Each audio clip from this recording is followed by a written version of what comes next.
So I had a fun time this week taking Wager to Atlanta Equestrian down in Cartersville. And he got to play around in the open field and see how he was with horses cantering up behind him. It's really good for the young horses to kind of see how they're going to experience that stuff. And he got to experience a car, and I was really proud of him for this little field trip. He did great, and it was a really good experience for this young horse to kind of get out and get more mileage under his belt. Come on! What are you doing? Being silly? Good boy. That was very good. Good job, buddy. So this is exciting stuff. Got a new Mustang coming in. This is Azogar at the pickup in Green Cove Springs, which is near Jacksonville, Florida. We got to get to see him go through the chutes and get into the load up.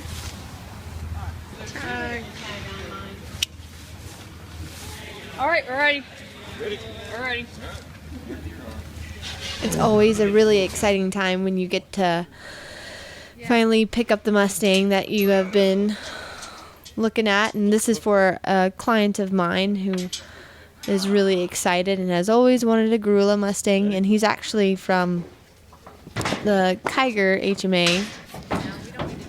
So it's pretty exciting. It's a really nice horse, and so it's always fun on pickup. It's kind of like Christmas Day. You get to see the horse and get him loaded up, and it really is fun. The horses seem to handle it. You know, they're a little stressed out. They've gone through a lot, so we try to just get them to calm down a little bit in the trailer, and they tend to settle down.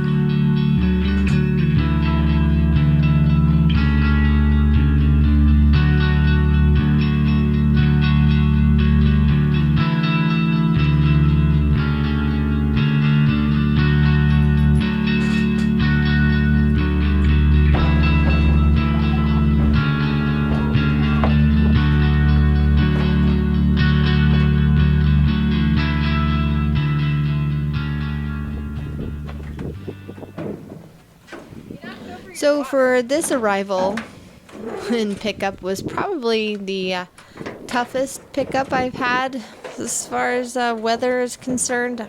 Almost didn't make it up my driveway due to the ice and snow, but we were able to make it home safely. And so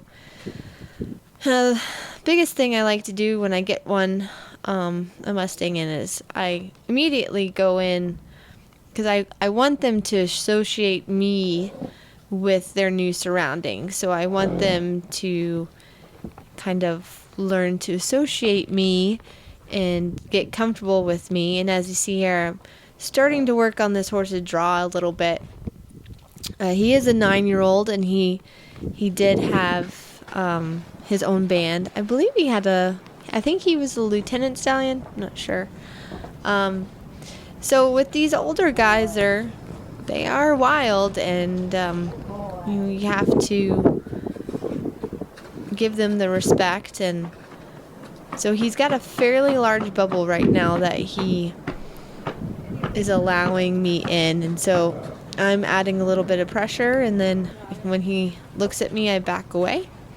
So I did that for quite a while, and then I added alfalfa, and he seemed to be very hungry at the time, which can be useful. And he kind of takes a piece off my hand, which is a good start. So I kind of keep doing this retreat, forward and retreat, and now we're a little ways longer, and I'm able to get the lead rope, and I'm working in that bubble. I'm trying to decrease the bubble.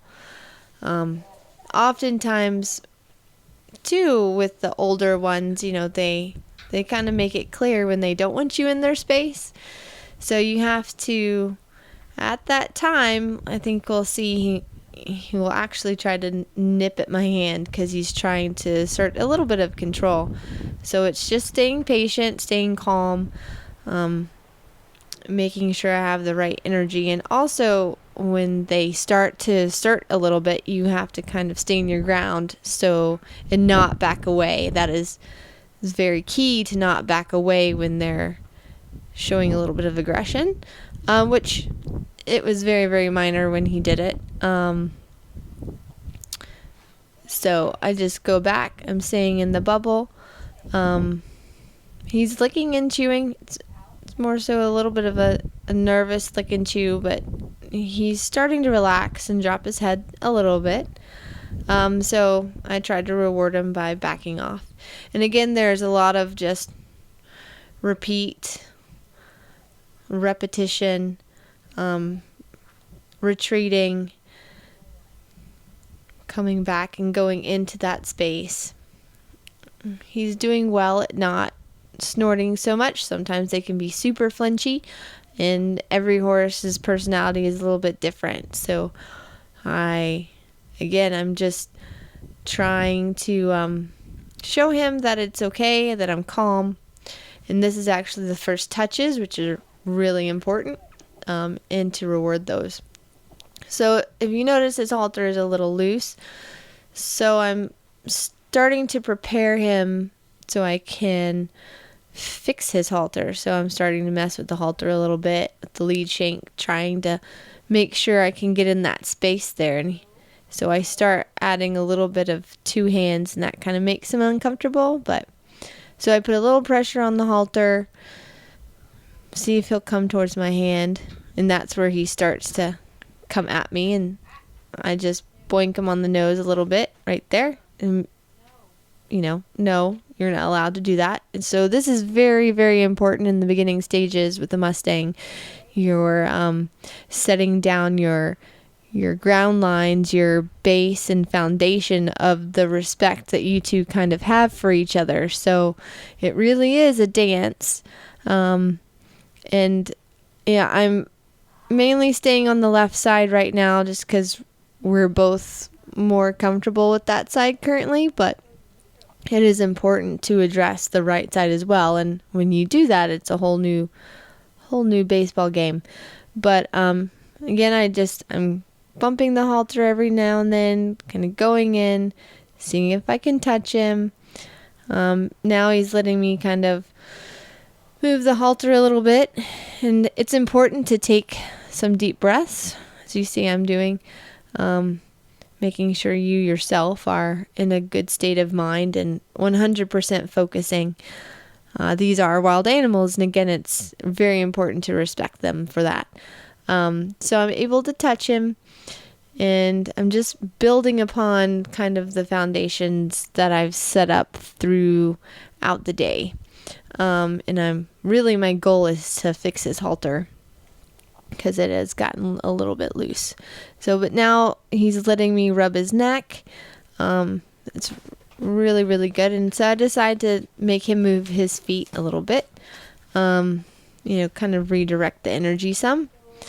And I'm really liking how soft he's becoming. So he's really kind of changing. Notice his body is a little bit softer here. He's letting me rub the neck. Really is, I think, going to be a really fun Mustang. And these guys are always great at teaching us, and I think that's why Mustangs become so addictive. So there he showed a nice change, came into me. So again, I'm rubbing, and I'm getting closer and closer to building up.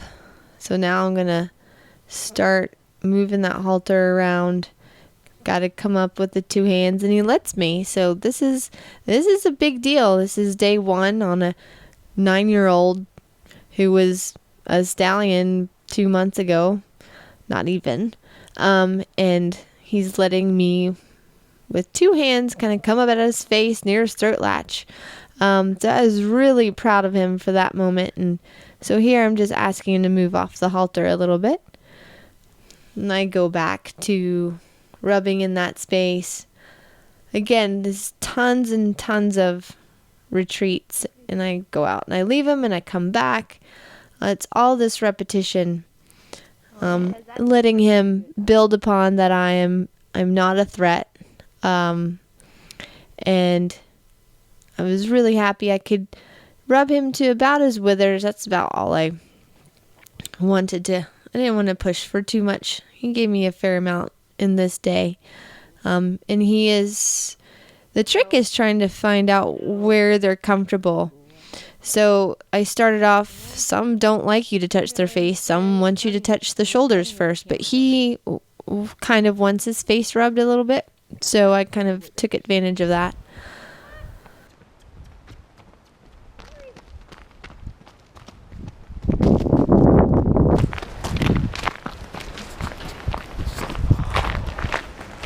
Oh, the warmth of the barn.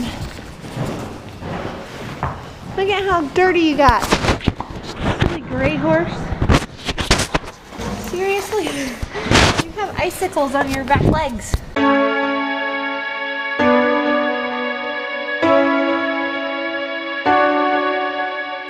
So again, I got to visit Noter Atlanta Equestrian.